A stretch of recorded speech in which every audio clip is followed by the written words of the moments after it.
በድምፃዊ ቴዎድሮስ ካሳሁን ቴዲ አፍሮና በላይን ፕሮሞሽን መካከል ለዓመታት ሲካሄድ የቆየው የክፍያ ክርክር የመጨረሻ ውሳኔ አገኘ። ተወዳጇ ዘማሪት ሶፊያ ሽባባው ከአንድ ወጣት ባለሀብት የጋብቻ ጥያቄ እንደቀረበላት በማህበራዊ ድረገጿ ላይ አስታወቀች። ከዚህ ቀደም በመቀሌ ከተማ ኮያ ክፍለ ከተማ ውስጥ አንዲት ወይዘሪት ሉዋም ገብረሄር የተባለችን ግለሰብ በአሰቃቂ ሁኔታ የገደለው ግለሰብ የዕድሜ ልክ እስራት ተፈረደበት። ሰላም ጤና ይስጥልን ውድ የአዲስ ጊዜ ሚዲያ ቤተሰቦች እንዴት አላችሁ? ዛሬም እንደከዚህ ቀደሙ ለእናንተ ይሆናሉ ያልናቸውን መረጃዎች ወደ እናንተ ይዘን ቀርበናል። ከመረጃዎቹ ጋር አብሬያቸው የምቆየው ዳንኤል መንግስቱ ነኝ። አዲስ ጊዜ ሚዲያን ሰብስክራይብ በማድረግ ከኛ ጋር ወዳጅ ቤተሰብ ይሁኑ።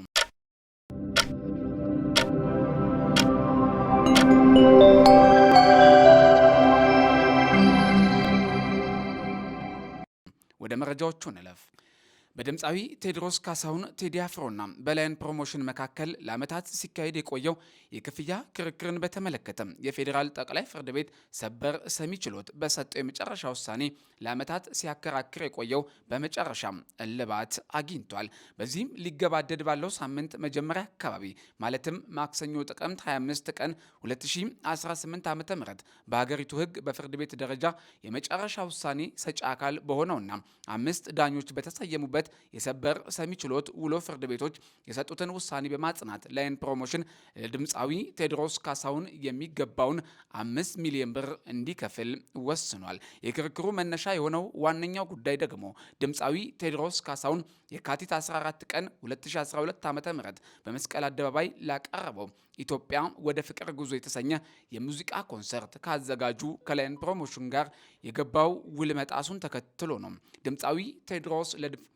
ድምፃዊ ቴዎድሮስ ለፌዴራል ከፍተኛ ፍርድ ቤት ባቀረበው ክስ ለኮንሰርቱ 10 ሚሊዮን ብር ተፈጽሞልኝ እንደሰራ በስማማም በውላችን መሰረት ገንዘቡ አልተከፈለኝም በማለት ዋናው ገንዘብ ከየካቲት 15 ቀን 2012 ዓ.ም ጀምሮ ከሚታሰብ 9 በመቶ ወለድ ጋር እንዲከፈለውም ጠይቆ ነበር። ይህ ማለት ደግሞ በውላቸው መሰረት የተገባለት ቀሪው የክፍያ መጠን ተከፍሎት ቢሆን ኖሮና ገንዘቡ እርሱ ጋር ቢሆን በባንክ ሊወልድለት የሚችለውን የባንክ ወለድ ታሳቢ ያደረገም ክፍያ ማለት ነው። የፌዴራል ከፍተኛ ፍርድ ቤት ልደታ ምድብ ፍትሐ ብሔር ችሎት ክሱን ሲመረምር ከ3 ዓመታት በላይ ቆይቷል። የፌዴራል ከፍተኛ ፍርድ ቤት መዝገቡን ሲመለከት ቆይቶ ጥቅምት 6 ቀን 2016 ዓ.ም በዋለው ችሎት ላይን ፕሮሞሽን ለቴዲ አፍሮ 5 ሚሊዮን ብር እንዲከፍል ወስኖ ነበር። የፌዴራል ጠቅላይ ፍርድ ቤት ተከሳሽ ወይም ላይን ፕሮሞሽን በውሳኔው ቅር በመሰኘቱ ድርጅቱ በአሁኑ ሰዓት ምንም አይነት ስራ እየሰራ እንዳልሆነና የተጠየቀውን የክፍያ መጠን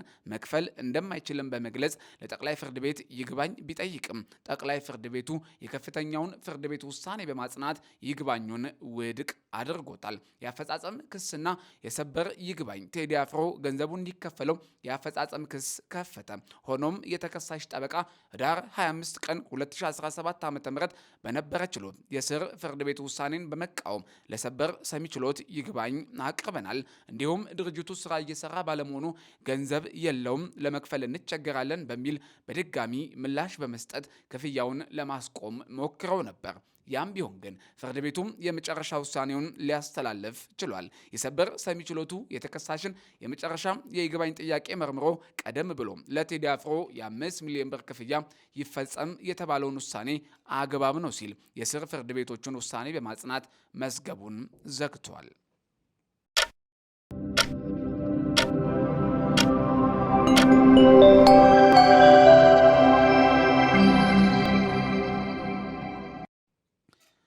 ተወዳጇ ዘማሪት ሶፊያ ሽባባው ከአንድ ወጣት ባለሀብት የጋብቻ ጥያቄ እንደቀረበላት በማህበራዊ ድረገጿ ላይ አስተላልፋለች። እኔ የተወለድኩበት አካባቢ ያደገም አማርኛው ደስ የሚል የገጠሩን ለዛ የተላበሰ አንድ ወጣት ባለሀብት ጎበዝ ነጋዴ በሰዎቻችን በኩል አስተዋውቂ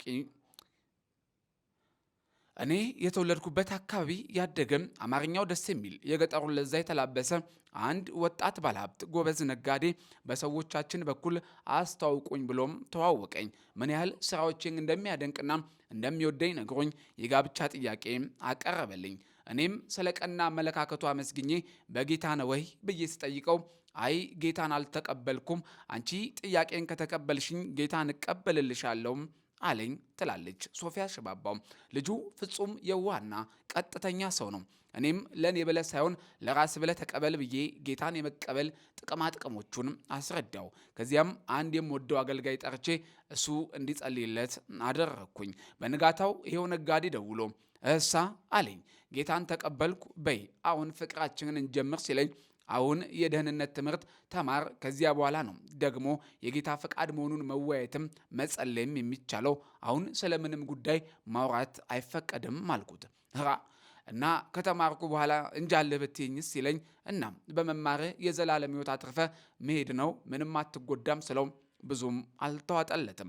ከተወሰነ ቀናት በኋላ የመኪና መሸጫ ቤት ሄዶ ደወለልኝና ነይ አሁኑንም የ6 ሚሊዮን ብር መኪና በስምሽ ገዝቼ ልስጥሽ አለኝ።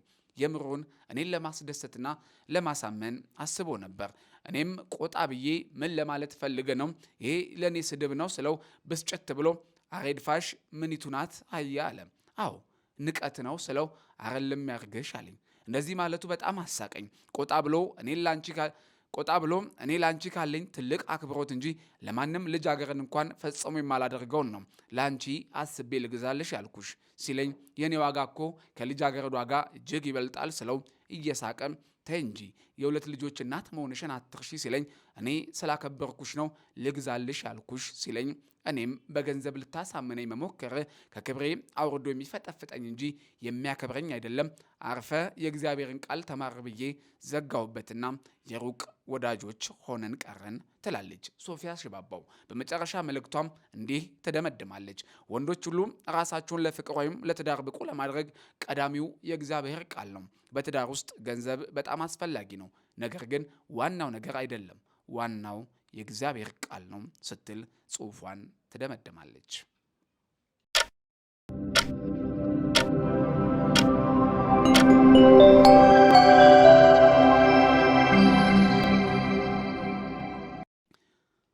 ከዚህ ቀደም በመቀሌ ከተማ ኮያ ክፍለ ከተማ ውስጥ አንዲት ወይዘሪት ሉዓም ገብርኄር የተባለችን ግለሰብ በአሰቃቂ ሁኔታ የገደለው ግለሰብ የዕድሜ ልክ እስራት ተፈረደበት።